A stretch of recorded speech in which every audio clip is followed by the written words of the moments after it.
Ini adalah cara yang paling umum. Cara pertama yaitu adalah melakukan social observation. Teman-teman, sebelumnya saya sudah menjelaskan bahwa project yang akan berkembang itulah project yang menyelesaikan real life problem dan mereka bringing real life solution. Jadi mereka ini yang nggak punya solusi apapun, ya nggak akan mungkin bisa bertahan di market.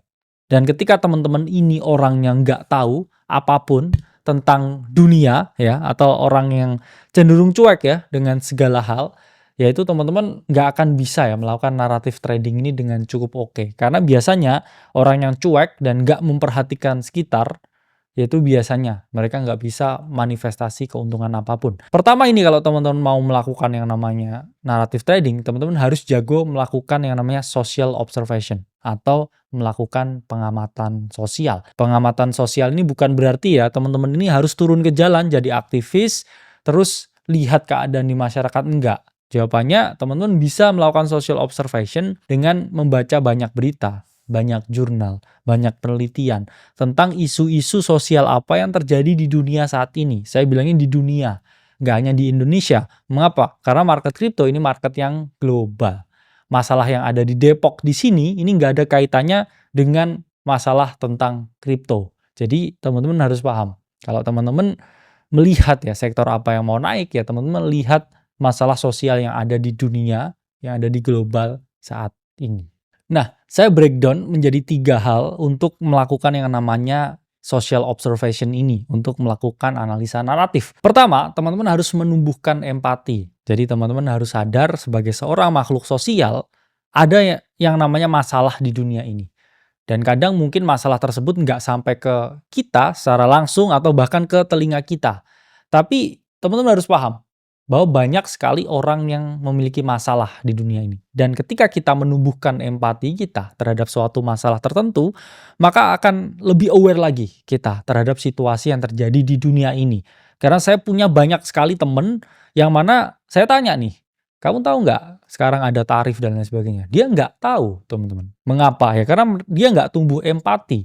Empati tentang dunia di sekitarnya, harga-harga naik karena kebijakan tarif, kemudian ekonomi slowing down, inflasi tinggi. Ini dia sama sekali nggak ngerti. Jadi pertama ya kamu harus numbuhin empati, merasakan apa yang dirasakan orang lain.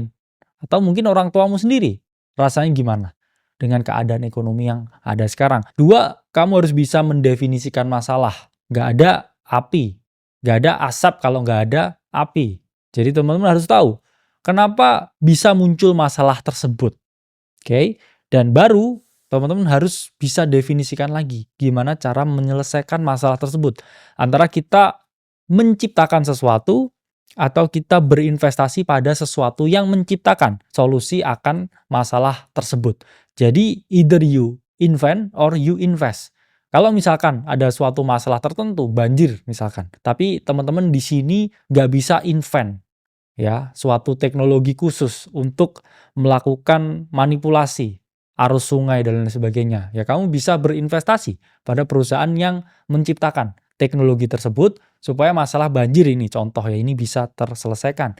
Nah, naratif research atau kita ngomongnya di sini social observation itu juga sesuatu yang berakar dari hal tersebut juga. Contoh ya, ini ada naratif DePIN, Decentralized Physical Infrastructure. Sebelumnya udah kita bahas nih di masalah fundamental. Pertama, kalau kamu melihat ya atau menumbuhkan empati, kamu lihat nih sekarang, layanan cloud computing itu biayanya itu sangat tinggi sekali di berbagai platform atau provider seperti Google dan juga Amazon.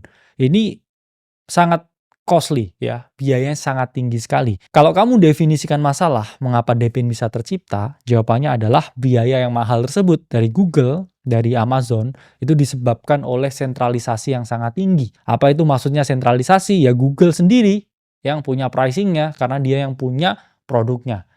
Jadi mereka quotes on quotes ya agak memonopoli karena saya punya barangnya ya saya jual seberapapun saya mau. Sehingga kalau kita lihat itulah mengapa narasi DePIN atau Decentralized Physical Infrastructure ini lahir. Yaitu suatu narasi untuk mendesentralisasikan teknologi cloud computing ini dengan sistem marketplace. Jadi kalau kamu nggak bisa di sini untuk menyelesaikan biaya cloud computing yang sangat tinggi, ya, kamu nggak bisa punya hardware-nya untuk menyederhanakan solusi itu, ya kamu bisa invest di project-nya. Yang mana di sini ketika kamu berinvestasi ke proyeknya, kamu membantu suatu misi untuk menurunkan biaya cloud computing. Nah, selanjutnya di sini ada naratif DeSci atau Decentralized Science. Pertama, kita bisa menumbuhkan empati, di mana banyak sekali riset yang mana hasilnya ini tidak diaudit sama sekali. Jadi banyak riset ini yang cenderung koruptif.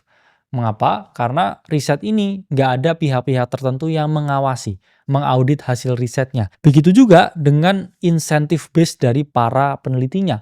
Banyak sekali riset ini yang tinggal dikopas orang, ya bikin skripsi, bikin tesis, bikin disertasi, tanpa mereka give credit kepada orang pertama yang membuat penelitian tersebut, penelitian ilmiah. Sehingga kalau kita definisikan ya masalahnya yaitu korupnya research yang ada ini, yaitu karena kurangnya audit yang ada. Sehingga kita membutuhkan suatu sistem audit untuk memberikan insentif base yang tepat dan juga untuk mengawasi penggunaan dan juga kualitas dari riset itu. Sehingga kalau kita bisa invest di projectnya, itulah mengapa muncul narasi DeSci atau Decentralized Science. Jadi beberapa programmer di blockchain ini membuat suatu token tertentu, yang mana token tersebut digunakan untuk audit riset, untuk memberikan reward kepada para periset dan lain sebagainya. Jadi itulah alasan ya mengapa narasi DeSci ini muncul. Jadi teman-teman harus paham semuanya di sini itu ada karena ada alasannya. Ya, project itu lahir karena ada suatu alasan mendasar mengapa project tersebut lahir. Kecuali yaitu meme coin. Nggak ada alasannya, cuman lucu aja. Misalkan ada topik yang lagi hot, ya, kemudian muncul meme coin tertentu dengan topik hot tersebut. Jadi itu hanyalah hype tertentu. Nggak ada fundamental apapun di baliknya. Nah, kedua ada naratif yang sempat hot dulu, yaitu adalah layer 2 naratif, di mana kalau kita melihat gas fee dari Ethereum itu sangatlah tinggi. Kalau kita lihat nih ya, beberapa developer waktu itu tuh sangat kesulitan ketika mereka membangun application apapun di atas jaringan Ethereum.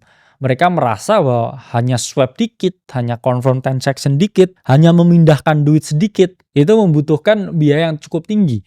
Karena masalah ya skalabilitas dari Ethereum yang masih menjadi masalah dari dulu ya sampai sekarang. Dan dari naratif tersebut ya atau masalah tersebut kita bisa mendefinisikan bahwa dibutuhkan suatu perbaruan atau suatu layer tertentu atau protokol tertentu atau program tertentu atau jembatan tertentu atau produk tertentu untuk membuat supaya jaringan Ethereum ini jauh lebih murah. Sehingga kita membutuhkan ya suatu alat untuk mengefisiensikan fee. Itulah mengapa ya lahir layer 2. Layer 2 adalah solusi untuk jaringan layer 1 yang nggak bisa scalable atau masalah skalabilitas atau memiliki masalah skalabilitas. Dan kalau kita nggak bisa invent ya atau membuat jembatannya untuk buat contoh ya Ethereum ini lebih murah ya kita bisa invest di projectnya. Itu adalah contoh dari munculnya naratif layer 2. Nah itu tadi adalah cara teman-teman untuk melakukan yang namanya social observation. Social observation ini bisa teman-teman lakukan bahkan tanpa adanya berita apapun, tanpa adanya research journal apapun, tanpa adanya report